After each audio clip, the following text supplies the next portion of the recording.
Hello, so I have a lot of questions being asked of me from my friends, family. You are all asking me a lot of questions as someone who is living in China during this whole coronavirus era, or whatever it will eventually be called later on. A lot of questions I get asked are just about like what my everyday living life is kind of like, what I'm allowed to do, what I'm not allowed to do.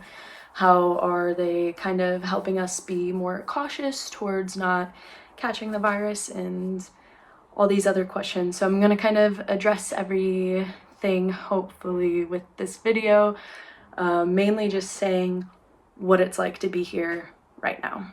So number one thing, wearing face masks in public. Yes. Like, you have to do that. It is a must. It is like the number one rule that's going on right now.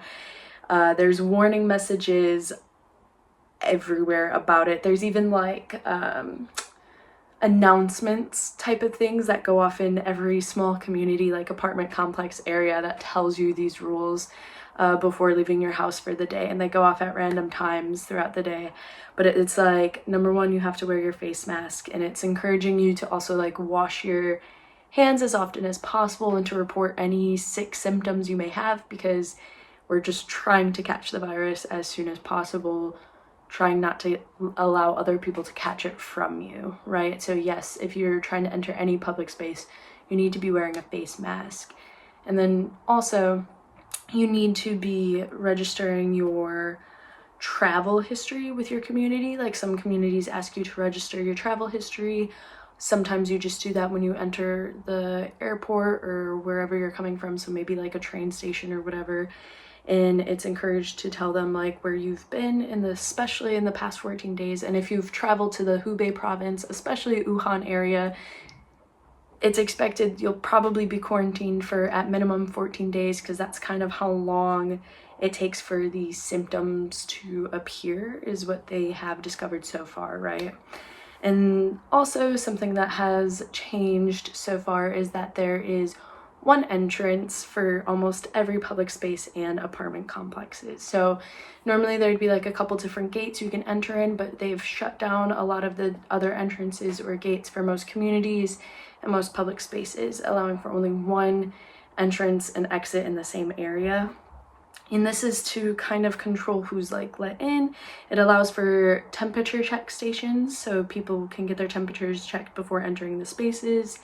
And if it's an apartment complex, you're only allowed in if you are a resident of that apartment complex. So what does this mean for us?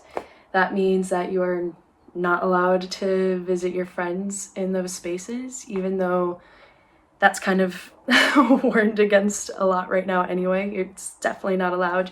You will not be allowed in, only they will be allowed in. You don't live there, so you're not allowed, right?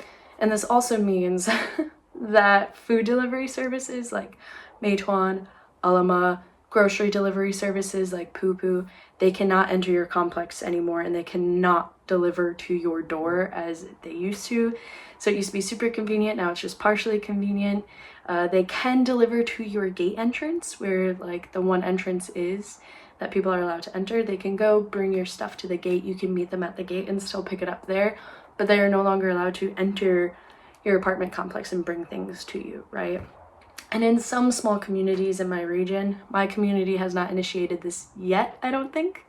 I haven't left my apartment for a full week now, so I don't actually know if this is in my community or not. But some communities have initiated a rule where only one person from each household can leave to go grab groceries or something like that once every 2 days. So they'll be given like this entrance and exit card that gets like a timestamp and a date stamp on it that says when you last exited, who's exiting, and what the temperature when you've arrived back, because you need to get your temperature checked at every station, right? And so some communities have initiated this. I don't know if mine has yet or not, but that's just like a way to kind of prevent a lot of bodies going into public if unnecessary, right? Another thing or rule that has been put in place is that Congregations of 3 or more people are prohibited.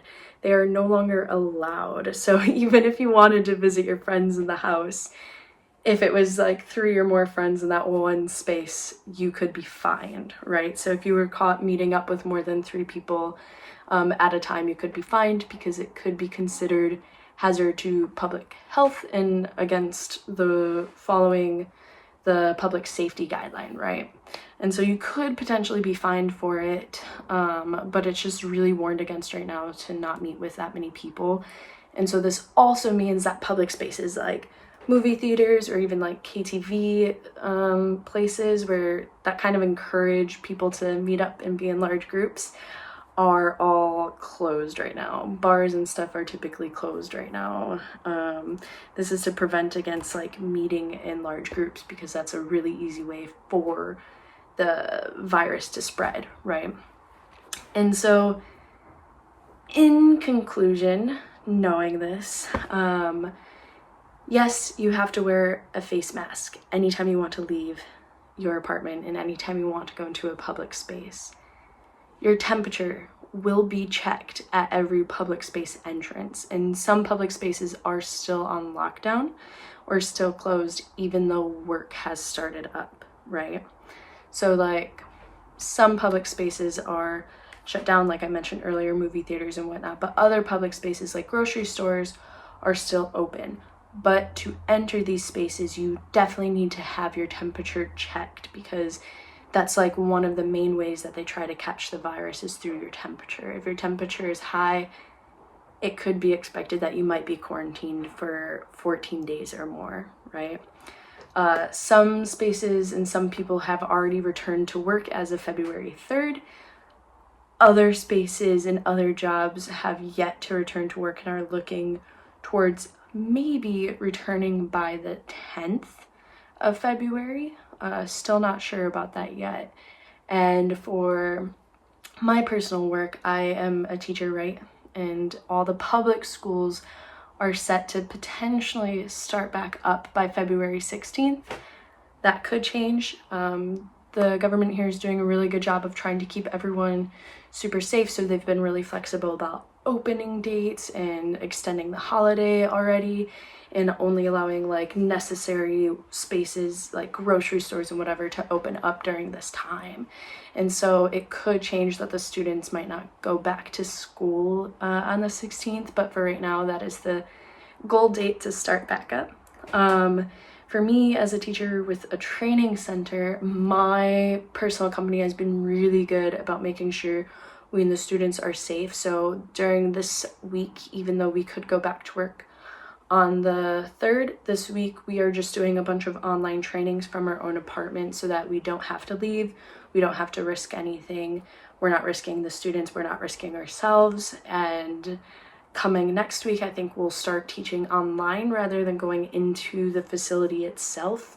This is just another way to kind of continue like opening the world through education while maintaining the health and safety standards that's like in place right now, and also maintaining like our own personal health and everything. And so yes, if I ever leave my apartment, I'll try to record a video so you can see what it looks like, because the one time I left, it felt almost apocalyptic in the sense that it was very quiet compared to normal.